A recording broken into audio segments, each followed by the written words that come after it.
216-578-1007 or 1-800-348-1007. Guys, you got some weird stuff going on down there. We're happy to take your calls, texts, emails on it. 216-578-1007.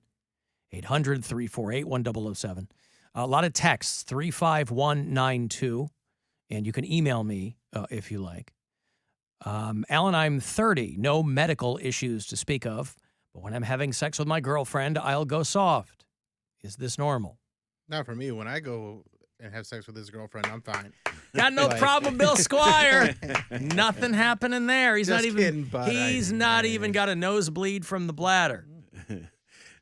And this is a mental thing, right? That's erectile dysfunction. Yeah, sometimes. So erectile dysfunction, inability to obtain and maintain an erection sufficient for intercourse. Mm-hmm. That's ED. He has erectile dysfunction. Yeah. Now, whether it's psychogenic or functional, whatever, he has erectile dysfunction.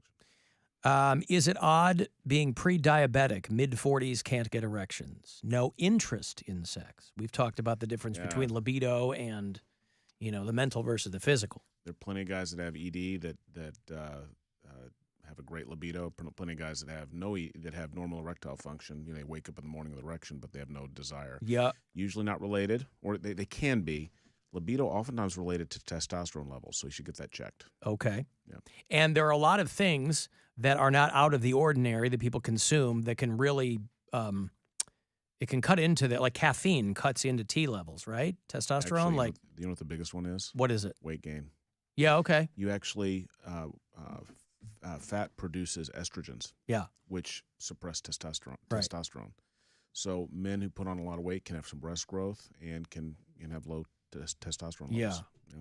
Dudes who exercise and lose weight feel a lot better in the. That's why you hear that over and over again. When you lose weight, your desire level goes up. Yep. Joe in Lorraine. What's going on, Joe? Dr. Berglund. Hi, Alan. Hi. My question is for Dr. Berglund. Would his viewpoint of biology change if it turns out that we do have aliens? Would your viewpoint on biology change if aliens? What about aliens? Oh, no, because I was watching C-SPAN the other day and then listening to what those Navy yeah, right. were saying. I mean, discovering that aliens were real wouldn't change human biology, though. No, but, if you remember a movie called Alien Nation, yeah. where it's you get all these weirdos that, want to have sex with aliens, and their genitals are now down in their kneecaps. It's a broader span for Dr. Berglund to open his practice with that, but my question more is, would his viewpoint of biology in general change? I mean, I guess you're asking, he'd have to get a crash course in alien vasectomies is what you're saying. A bunch of aliens came down and were like, hey, man, I already have 4,000 kids. I don't need any more. Right. Correct. And then also just knowing with how people think and which have you, it would be just really interesting. I mean, he would end up having to take a lot of night courses, apparently. Right. To keep his practice going and his knowledge. Understood. Well, that's a very specific question from Joe there. You'd apparently, Dr. Berglund, you'd be taking night courses to learn about alien genitalia. Yeah, well, he's like, come on now. He's not going to entertain this at all. Listen, give me a real penis question, please. Right. Alan, I heard Dr. Berglund mention the lump outside the testicle is not cancer. You said it might not. Outside, typically. It's uncommon that it is, yeah. Can you explain a little more what it is? I have a lump on one, so big it feels like a third testicle. No pain, but I've had it for 8 years, and it was painful then and radiated pain to my abdomen. Most commonly, that's a spermatocele, a cyst. Yeah. It's something that can be removed if it's painful. Slam a book on it. But just remember, the surgery is, it's painful. You can swell up just like getting a vasectomy done. So you really do it if you need to. But it's usually a cyst. If it's solid and it's large, there's a very small chance that it's cancerous. And sometimes we do remove those. But other than that.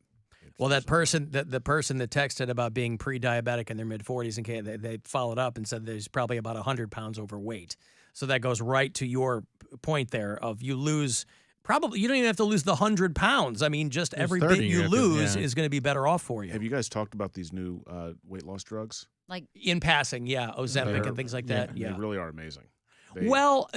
There's side effects. I was going to say, What are the side Diarrhea. effects? suicidal ideation, and wow. Actually, it's a lot of weird GI stuff. We were doing a case people on a poop guy in the other bed. day, And, yeah. and he had nothing by mouth to eat the night before. So you want to clear your stomach out before surgery. Yeah. When we put the tube down to suck his stomach out, it was completely full of food from the prior day. So it slows your bowels down a lot. That's part of what leads to the. Oh, he early hadn't satiety. eaten, but the food He hadn't was eaten, still but it in just there. was still not going through. Yeah. So it slows your digestion down? I think that's part of what contributes to the early satiety. But it works. I mean, you lose about 20% of your body weight. Bariatric surgeries usually, and I don't want to misquote this, but it's usually about 40%. So for really extreme stuff, bariatric still is probably superior. But this stuff really works. I know people who have been on it, and I'm like, wow, they're like, oh, yeah, I lost like 50 pounds. My understanding, though, is on some of them, like that doesn't kick in for a few months. Like maybe it's different because there's Ozempic, there's Mounjaro, there's like all these, everybody's now racing to get theirs out on the market. But I have this friend, Doug, at work who I think has struggled with his weight and also has diabetes. And he started taking one of them for diabetes. It's remarkable. Yeah. And he told me that the effect is that he's even told his wife, don't buy groceries as much. I don't, and she was used to filling the refrigerator for him, and he just doesn't get He doesn't eaten. have he's never hungry. Right. Literally never hungry. It's amazing. It's going to be it's going to be a game changer. And I think that the second, third, fourth generations of these drugs that come out are going to be even better. I was going to say, Less I mean, bed pooping. yeah, less bed. Yeah, it still feels, I made the comment a while. I'm sure I'm not the only one to make it though. And not to go off on a tangent here, but the same people that were complaining that they didn't know what was in the vaccine, right?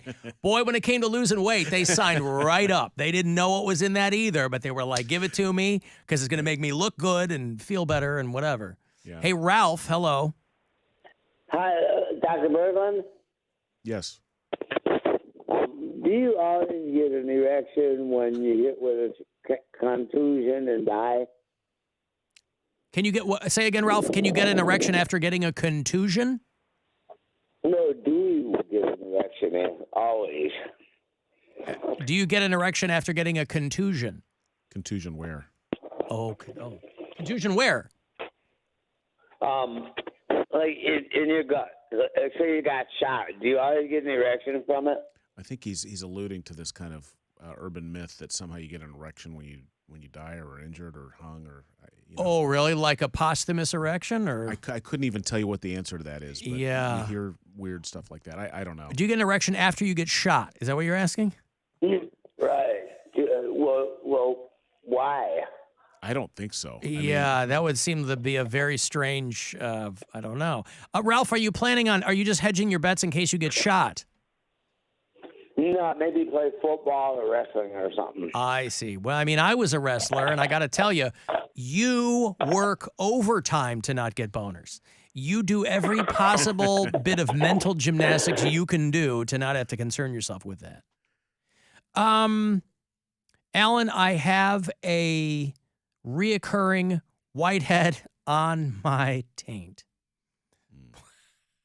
What could that be? Well, I don't know. What could that be?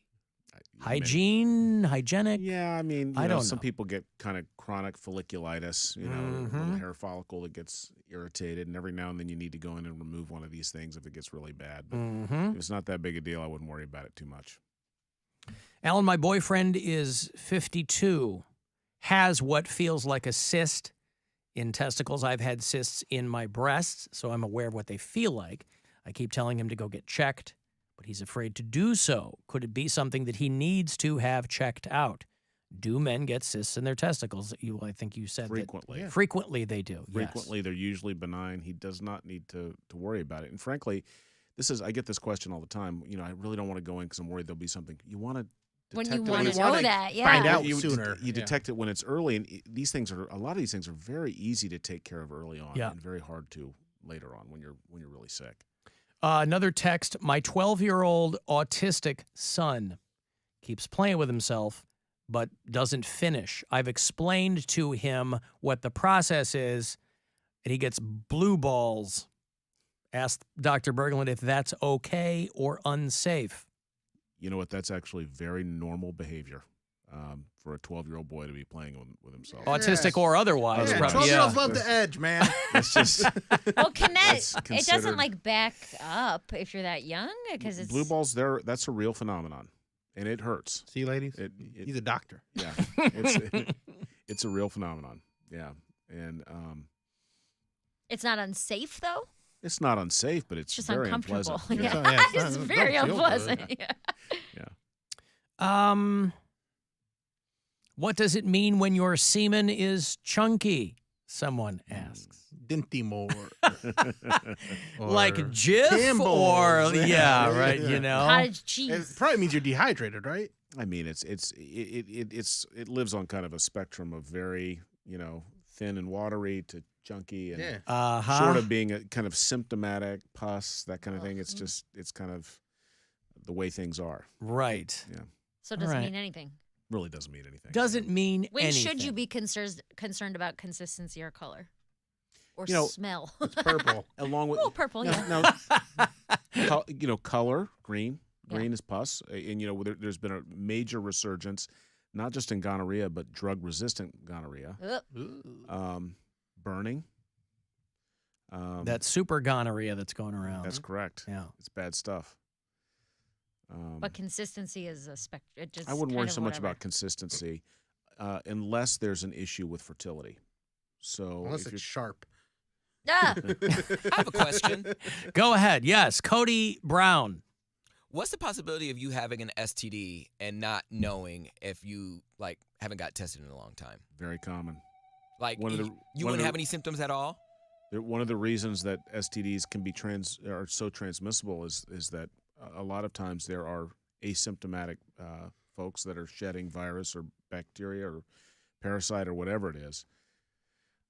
So you can be an asymptomatic carrier of chlamydia or gonorrhea or herpes or warts. I mean, you can be shedding virus without actually having Yeah, like an outbreak. manifestations Yeah. of disease, and that's one of the problems. Or HPV, and then you give a woman cancer. That's always fun, right?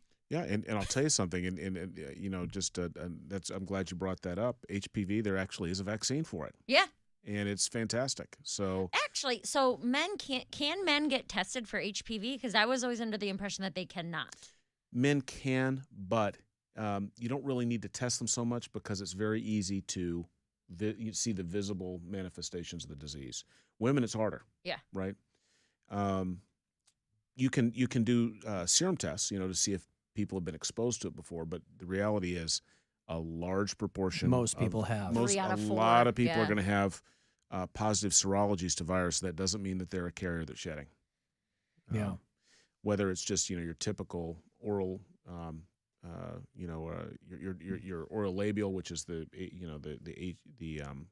herpes. We were talking about words. Sorry, HPV. HPV. Whether it's the more serious ones that are the cancer-causing ones. Men don't get cancer from HPV. Yes, they do. Oh, they do. Penile cancer. Penile cancer. Is Take the that, only- Mary. I'm asking. I don't know. Yeah. Is that the only?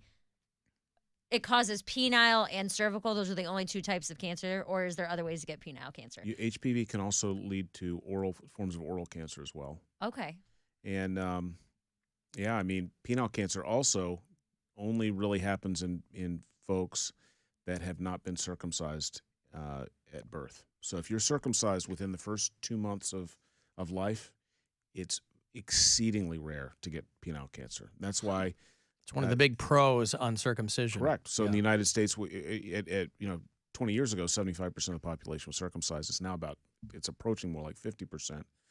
Poundcake wants it to be 110%. I love this question. There's one country that has very little penile cancer. Israel. Correct.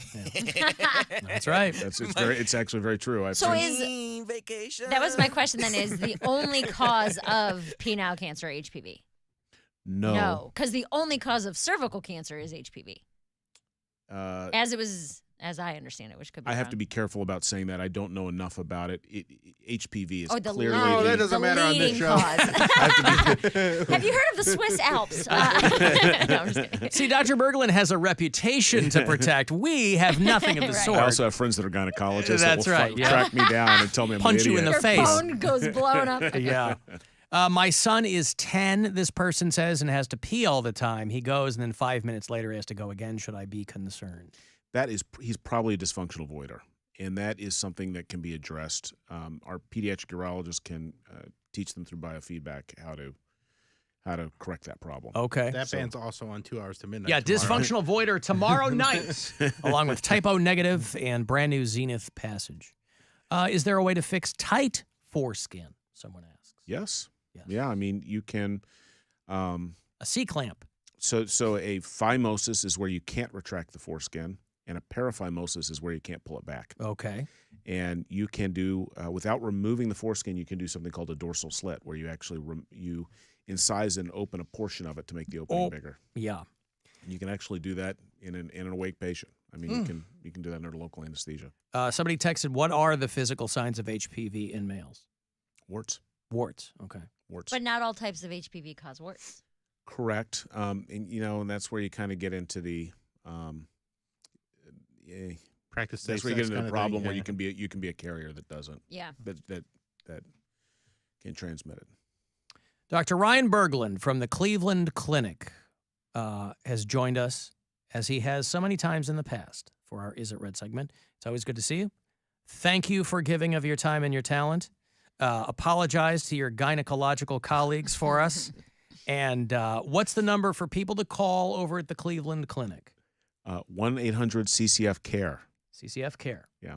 Is it red? Does it itch? Does it hurt like a bitch? Is it red? Is it red? Is it red? Yay! Bill, do you have any interest in officially beginning the weekend? I do. Strap in, Mary. I'm ready.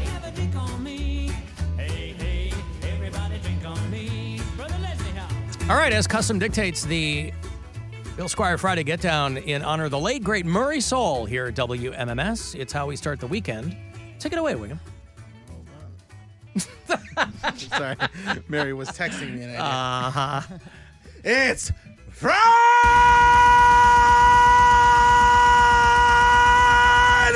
You got to get down on Friday. You know so much more about erectile dysfunction and penises and foreskin. Sometimes you gotta slit the tip. Tip slitter, tip slitter, tip slitter. It's Friday! Oh. Well, so much for that reputation that Dr. Berglund has to uphold. Hey, had nothing but to do with that. I know. Oh, it's the Bill Squire Friday Get Down. Now that your weekend is officially underway, go and do likewise, gents. Yeah, there it is. What was it? Tip slitter? Yeah, tip slitter. Tip slitter. Right. All right, good. We're going to take our foreskin that's too tight. You gotta right. Yeah, no, we heard. dorsal We fin know. slice in there. Understood. Is that what you said? Dorsal? Dorsal The slit. dorsal fin. Yeah, there you go. That's right. All right, good. Let me take a break here. You got one more shot to grab some of that money coming up at 6:30. Another keyword from the Buzzard bookie, and then your Guardians game live from Chicago. Second of 4 tonight at 7:10 here on MMS. It's the Alan Cox Show.